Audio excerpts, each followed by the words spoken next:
see if I can get this straight. I'm gonna do a little bit of intro, gonna be doing a little this and that. And it's the next day, the parade's all over. And so I just wanted to give you a quick rundown of what's going on. I made the other video a couple days ago, and that was just a teaser little video. You know, I haven't been doing much filming at all this summer because I've just been too busy with dumpsters and with riding my bike, and just kind of other things have come in as a priority of my life. Or they're like talking music, right? Man, I want to go see Taylor Swift so bad, but she's a butthole and she won't lower the ticket prices. And I'm like, okay, I got it. Well, don't we all want to go see her? I'm a Swiftie through and through. No, you're not. Yes, I am. How do you know? She's a butthole. Well, yeah, that's what I just got done saying. So you can see here, I've got the boot, I've got the crutches here. About 18 days ago, on the 19th of July, I was in Idaho, in the high country of Idaho, on my motorcycle, the Alpine. And I was going about 8 to 10 miles an hour, and I was on a single track trail. And I was going really quite slow, and something happened. I had already been like 57, I think we were 70 miles in already. And I just was blowing bubbles or something, I'm not sure what happened. My tire just washed out in front of me. I was not going very fast, and I just flipped over, and I was like, okay, this is no big deal. I'll get right back up. And then as soon as I fell, the bike fell on my ankle, pinned my leg between the ground and me, or the bike or whatever, and then twisted my ankle, twisted my tibia and fibia, and broke it really, really badly. I was conscious the whole time. I got up, I was like, man, that really hurts. Some choice words were said. And when the bike fell on me, it pinned my leg between the ground and the bike, and my boots are so stiff as moto boots. It held my ankle really stiff and my foot really stiff, but basically took my foot, twisted it, and I wouldn't say shattered, but really kind of broke in two, not a fracture, in two, my tibia and my fibia in my leg here. And while it hurt really, really bad, I couldn't do anything about it. I couldn't walk, couldn't get up. The little that we did do to try to get up, I just couldn't go. So I called the SOS button. I pushed the SOS button on my Garmin InReach.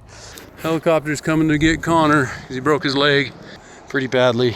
His foot was crooked, and when he first went to get up, he twisted his foot back straight, which hurt like crazy, of course. I'm trying to flag down the helicopter right now.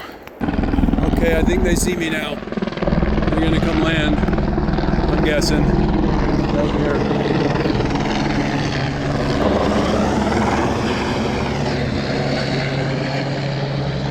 Oh, I hope they can land somewhere right here. Shoot. I'm afraid they might not like this clearing or something. I don't know if they think this clearing's not big enough to land in. That's my guess. They keep flying over looking for a place to land. I swear they're flying over higher right now than they were before. Like, they had to have seen me, right? Like, I'm right out in the open. How could they not have seen me? And then they sent the search and rescue. Long story short, I was medevaced in a helicopter because I was 4 miles away from the nearest road on a single track. Single track on a bike is just one track. You got 2 track and 1 track. 2 track would be like a 4-wheeler or a razor trail or a side-by-side.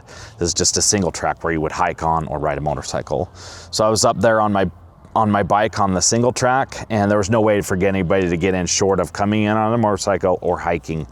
Down here in near, I don't even know where I'm at. I actually took a digger and broke my leg pretty good. And it was hurting like a mother.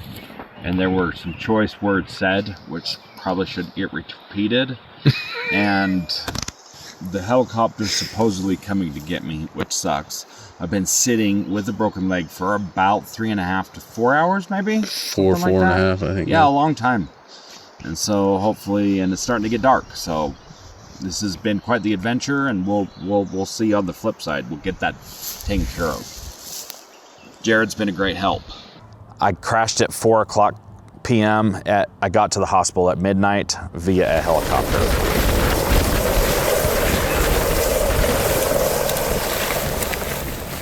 450 pounds, just so you know.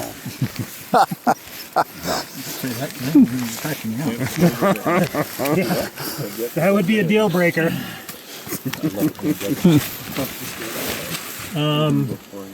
It's fine, Can we Leroy. Just let go. Get an arm out of that jacket because I'm never going to get a cuff. There's some awesome shows around here. No, I really want to thank you. You're very welcome. A little easier for you. Glad you're out of here. Okay, Connor. I know, right? We'll see you later, buddy.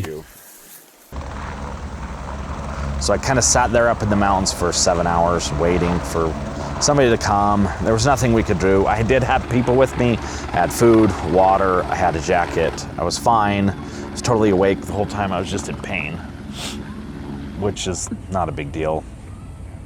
Looking back, I wish I would have just tried to ride out. And I did try to ride out, but it was so incredibly painful, there would have been no way. But the search and rescue did come on a bike. They did bring a splint. I'll show a photo of that. And then I did ride my bike 200 yards to get to the landing zone for the helicopter. So, but at that point in time, it was daylight. The helicopter landed in the dark of night. But at that point in time, it was daylight, so I could have tried to just kept going. And I wish I would have, but they talked me out of it. The search and rescue people and my friend and the sheriff, they were all there because they came up on bikes. But anyways, they talked me out of it. No, you're gonna get hurt, this, that, and they're probably right. So I just elected to wait, and then it got dark, and then the helicopter came and they flew me right to the hospital. Had surgery, they put a pin or put a rod down in my tibia in the hollow of the bone, and then bridged the brake, put screws on the top and bottom and a plate on the side. And so now I can't walk for 2 months. I'm not supposed to put any pressure on my leg. I can kind of just put a little bit of pressure as I'm kind of hobbling around on the crutches, but not supposed to be able to walk until September 20th. So the interesting thing is I did mow this lawn a couple days before I left on that bike trip, and it would look good. And then I haven't been able to mow it for about 3 weeks. So I came out here yesterday or 2 days ago when I showed you that video. That was the first time I had felt good enough to be able to get on the mower and mow. It's not ideal, but so I was mowing, and the lawn honestly looked like crap, but what are you gonna do? They're like, we'll have your wife mow, have Pal mow. And I'm like, are you serious? Yeah, I could have them mow. Yes, I could, but big shout out to my wife, Sister Ward, Amy. She is the best. She did so much for me. She's continually done so much for me. She's picked up all the pieces of my broken life with this injury, and I love her so much. So she has been my angel, no doubt about it. And then the other guy that was with me, his name's Jared. He stayed with me the whole time I was injured, and just, I don't know. It wasn't a big deal. Like, a broken leg's not that big of a deal. It's just the circumstances were the fact that they couldn't bring a side-by-side in, so they had to airlift me. Did I need to get airlifted? No, didn't need to get airlifted, but going back, I wish I would have tried to just get down to the base where a truck could have been, and then I could have just driven to the hospital. Not me, or been driven, but. So anyways, that's pretty well the story of this. Hopefully I can find some time to edit and do some different things. So anyways, I just wanted to give you guys a quick update of what's going on in my life. The other kind of things that have been taking my time is all my extra time that I've had. I've been either riding my bike up in the high country mountains, and my bike has taken me so many cool places, which I didn't film. And then also the dumpster business. I have 40 dumpsters and a truck, 2 trucks now. And so that has consumed me and Amy. We have just been absolutely consumed by that. And I feel so bad for her because she's picked up all the pizzas and taken up all the slack that I have failed to do because I'm injured. I'm not supposed to drive, but she's my lover, she's my friend, she's my wife, she's my angel, she's my everything. She's been so good to me with the injury, and she's taken care of me so well. I love her so much. Anyways, I appreciate you guys. Thanks for watching, and I will see you in the next one. Oh, I hear motorcycles. I hear motorcycles. Oh, here come some motorcycles! Yeah, here they come. They're on the back stretch. They're coming in for a hot one. And he comes in and he wins! guess he's the loser. Oh, dude, you guys are winning. You find the road? Oh yeah, it's right there. Seriously? Oh, you guys are just like some of my most prized possessions. Who are these people? Helmet. Oh, that guy is a real man.